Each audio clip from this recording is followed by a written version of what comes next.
2024 మేలో తెలంగాణలో జరిగేటువంటి ఎంపీ స్థానాలన్నీ ఒక్కొక్క స్థానంలో ఎంతమంది ఓటర్లు ఉన్నారనేది తెలుసుకుందాం ఫ్రెండ్స్. ఈరోజు ఫస్ట్ వచ్చేసి ఆదిలాబాద్లో 15 లక్షల ఓటర్లు ఉన్నారు.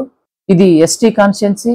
సెకండ్ వచ్చేసి పెద్దపల్లి 14 లక్షల ఓటర్లు ఉన్నారు. ఇది ఎస్సీ కాన్స్టిట్యున్సీ. కరీంనగర్ 16 లక్షల ఓటర్లు. నాలుగోది నిజామాబాద్ 15 లక్షల ఓటర్లు. ఐదోది జహీరాబాద్ 14 లక్షల ఓటర్లు. ఆరోది మెదక్ 16 లక్షల ఓటర్లు. 7 మల్కాజ్గిరి 32 లక్షల ఓటర్లు. 8 సికింద్రాబాద్ 19 లక్షల ఓటర్లు. 9 హైదరాబాద్ 20 లక్షల ఓటర్లు. 10 చేవెళ్ల 25 లక్షల ఓటర్లు. 11 మహబూబ్ నగర్ 14 లక్షల ఓటర్లు. 12 నాగర్ కర్నూల్ 15 లక్షల ఓటర్లు. ఇది ఎస్సీ పార్లమెంటరీ నియోజకవర్గం. 13 నల్గొండ 15 లక్షల ఓటర్లు. 14 భువనగిరి 16 లక్షల ఓటర్లు.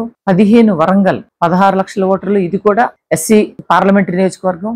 16 మహబూబ్ నగర్ 14 లక్షల ఓటర్లు, ఎస్టీ పార్లమెంటే. 17 ఖమ్మం 15 లక్షల ఓటర్లు. మరి మొత్తం తెలంగాణలో 17 పార్లమెంటు నియోజకవర్గాలు ఉన్నాయి. ఏ పార్టీలకు సంబంధించి ఎవరు పోటీ చేస్తున్నారు అనేది కూడా మేము నెక్స్ట్ వీడియోలో మీకు తెలియజేస్తాం.